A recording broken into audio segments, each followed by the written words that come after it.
There's that age-old saying that applies to major decisions in your life: when you know, you know.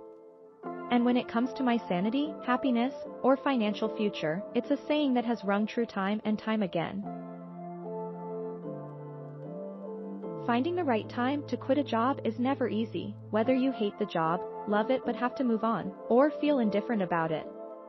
In my case, I knew that quitting a job after just a few weeks would be a far less painful experience than sticking it out. Continuing in the role, for me, would have led to the digging up of old career wounds and a horrible reversion in the progress ID made both professionally and personally. In just a short time at the job, I felt like I was in a nightmare remake of a Christmas classic, except this film would be called Ghosts of Toxic Workplace Past.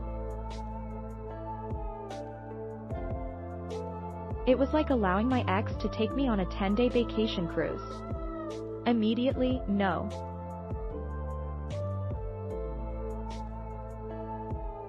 And as much as I'm all for giving something, or someone, second and third chances, as I often did in the case of my ex, I'm a huge fan of black women taking up space by not taking crap in order to prove our worthiness, tenacity, or stamina.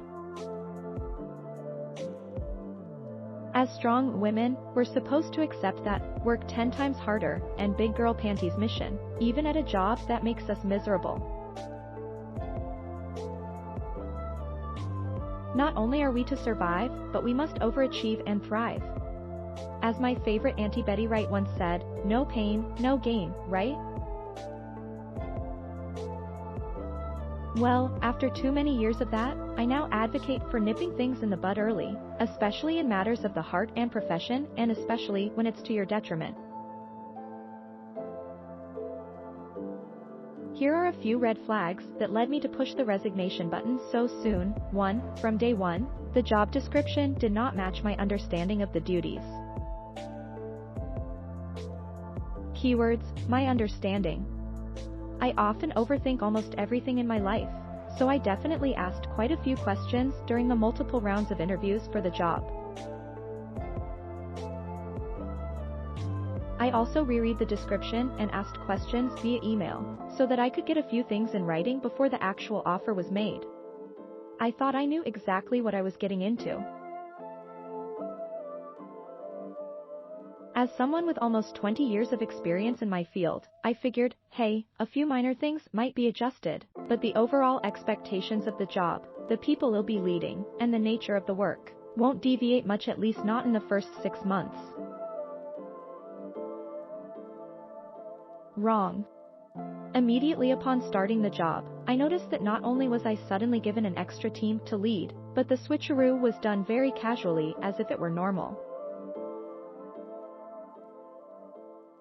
I was taken aback and expressed that I was not aware that I'd be taking on managing more people than what was told to me during the interview process.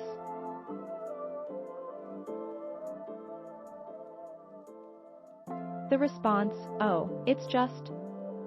Yeah. Anytime someone of authority at work uses the word just, it's a clear dismissal of what it truly takes to do your job, and from my experience, is a key sign that many of your valid concerns related to your job will be dismissed, whether passively or aggressively.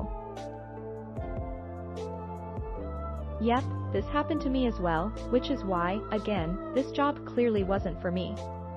Too many triggers. Too many oh hell nah signs to run. It was like being on a date with an ex. For me, the actual, updated job requirements did not match the pay. Again, keywords here, for me, as in my professional opinion based on the job's requirements and market value for the role.